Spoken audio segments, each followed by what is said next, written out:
The ceremony was supposed to be the proudest moment of my life. Instead, it became the day I learned my entire family was a lie. I stood at attention inside the mahogany-paneled hall at Fort Bragg, my dress blues pressed sharp enough to cut glass, the weight of 22 months in Afghanistan compressed into the small purple ribbon pinned above my left breast pocket. Major General Harlow was mid-sentence, something about valor under hostile fire, something about the ambush at Fob Salerno, when I heard it. A laugh, low, controlled, almost private. I cut my eyes sideways through the sea of stiff-backed officers and proud families and found my father standing at the edge of the crowd, arms crossed, the ghost of a smirk playing at the corner of his mouth. Colonel Richard Carter, U.S. Army, retired, 3-tour in Vietnam, a man who had never laughed at anything in his life that wasn't worth laughing at. He wasn't laughing at me. He was laughing at something he knew that I didn't. I filed that moment away the way my Special Forces instructors had taught me to file everything, quietly, precisely, behind a wall where it couldn't compromise my performance. I shook the general's hand. I posed for photographs. I ate rubber chicken at the reception and accepted congratulations with a smile that belonged to someone else entirely. But I watched my father, and all night, Richard Carter looked like a man waiting for a grenade to go off. 3 days later, the grenade arrived. Her name was Agent Diane Yu, Defense Intelligence Agency, and she was sitting at my kitchen table at 6 a.m. when I came downstairs in my running gear. She was small, precise, with the kind of stillness that belonged to snipers and therapists. A manila folder sat on the table between us like a loaded weapon. "Sergeant Carter," she didn't stand, "we need to talk about your father." I poured coffee, sat down. "You want to tell me why you're in my house before you tell me what this is about?" "Your father let us in." She said it simply, like it explained everything. "He's in the living room. He asked us to speak with you first." I looked at the folder, at the DIA seal on the cover sheet, at the single word stamped in red across the top, classified. "How long?" I asked. Yu tilted her head slightly. "How long what?" "How long have you been investigating him?" A pause that told me everything. 19 years. I was 26. I'd been 11 years old the last time the world made simple sense. The file read like a novel I didn't want to finish. Colonel Richard Carter, decorated veteran, military strategist, father of one, had spent the last 2 decades functioning as a highly placed asset for a private intelligence network operating under the shell designation Operation Pale Flag. Not foreign, not exactly domestic.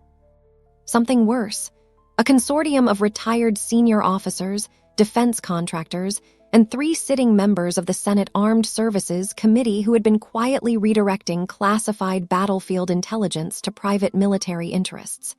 Field outcomes, weapons deployments, troop movements. My troop movements. I set down my coffee cup very carefully. Fob Salerno. You met my eyes. The ambush that earned you the Purple Heart was not random. The insurgent cell was tipped to your patrol route 48 hours in advance. She paused. The source of that tip has been traced to a communications relay tied to Pale Flag. The room went very quiet, except for the sound of my own breathing. 3 of my people had died at Salerno.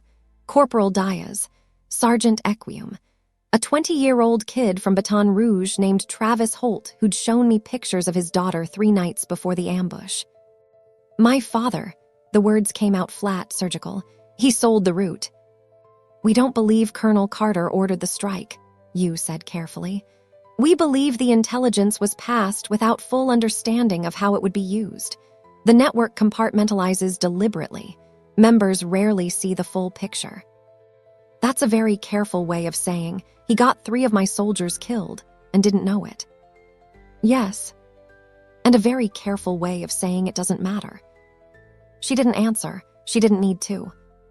My father was standing at the living room window when I walked in, watching the early light flatten across the yard. He was 71 years old, and for the first time in my life, he looked every year of it. I stood in the doorway. Neither of us spoke for a long moment. How much do you know? He finally said. Enough. He turned. His face was something I'd never seen on it before, not guilt, not fear, but a particular kind of exhaustion that looked like a man who'd been carrying something for 2 decades and had simply stopped being able to walk. I need you to understand what it was in the beginning.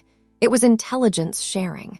Legitimate intelligence between people who believed the official apparatus had become. Dad, my voice came out quiet, final. Diaz had a daughter in 2nd grade. Ekyum was 3 months from his discharge date. Travis Holt had never even fired his weapon outside of a training range. My father closed his eyes. They gave me a Purple Heart, I said. You laughed. I laughed because I knew. His voice broke on the last word in a way I had never heard it break. I laughed because I got a call that morning. Someone in the network, they told me what Salerno really was, what the intelligence had been used for. They thought. He stopped. They thought I'd be proud, that I'd understand the necessity.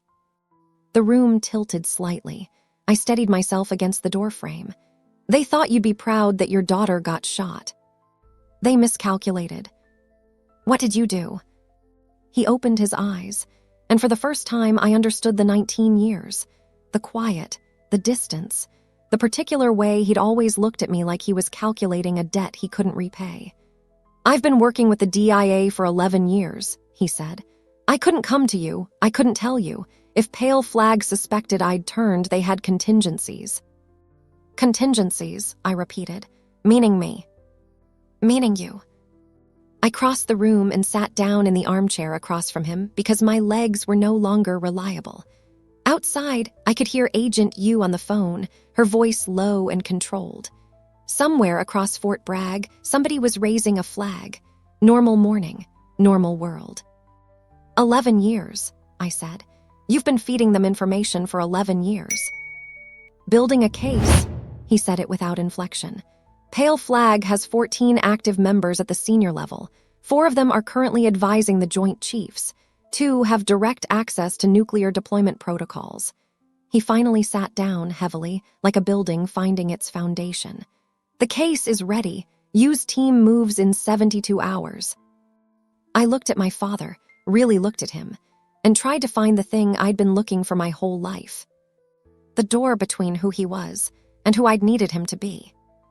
The ceremony, I said. You came because I needed them to think nothing had changed. Pale Flag has eyes at Fort Bragg. If I'd stayed away, they'd have known something was wrong. He looked at the Purple Heart on my uniform, laid across the back of the couch where I'd set it when I walked in. I laughed because I thought I was going to be sick, and laughing was the only thing that came out instead. Neither of us spoke for a long time. I need to know one thing, I said finally. Anything. Salerno, when the call came that morning, when they told you what they'd done, did you know before I deployed? Did you know the route was compromised? The silence that followed was the longest of my life. No, he said. I didn't know until after. I studied his face with the same precision I'd used to study a dozen hostile environments in a dozen countries. My father was many things. Some of them were things I was only beginning to understand. But he was not a man who could lie to me about this. Not now. Not with 3 names standing between us like headstones. Okay, I said. He looked up. Okay, I said again. Tell me what you needs from me in the next 72 hours. The arrests began on a Tuesday. I wasn't there for most of them. I was in a black SUV outside a private airfield in Northern Virginia when the last active member of Pale Flag, a retired 4-star general named Douglas Mercer, who'd once shaken my hand at a Pentagon reception and told me the Army needed more women like me, tried to board a chartered flight to Geneva and found Agent Yu and 14 federal officers waiting at the gate instead. My father testified before a closed Senate subcommittee for 6 hours. I sat outside the chamber doors and drank bad coffee and thought about Corporal Diaz's daughter, who was in middle school now, and about Travis Holt's daughter, who was probably learning to walk. When he came out, he looked older, lighter, like a man who had set down something so heavy he'd forgotten what his own hands felt like. We stood in the marble corridor for a moment, not speaking. What happens now? He asked. I thought about it. about the Purple Heart in its case on my dresser, about the ambush at Salerno, which I now understood in a completely different geometry, about the 19 years of silence and the 11 years of a different kind of war, fought without a uniform, without a unit, without anyone to carry the weight. Now you come to my apartment, I said, and I make dinner, and we start over from somewhere that isn't a lie. He nodded once, slowly. Outside, it was an ordinary Washington afternoon. Somewhere across the city, in a federal processing center, 14 men who had believed the machinery of war was theirs to operate were learning otherwise. My father fell into step beside me, and we walked out into the light. I didn't forgive him that day. Forgiveness takes longer than a Tuesday. But I understood something my commanders had always tried to teach me, and that I'd never quite believed until now. Sometimes the most dangerous mission isn't the one you're sent on. Sometimes it's the one you were born into. And sometimes the bravest thing a soldier can do isn't charge a hill. It's sit across from the person who failed you and choose to stay at the table.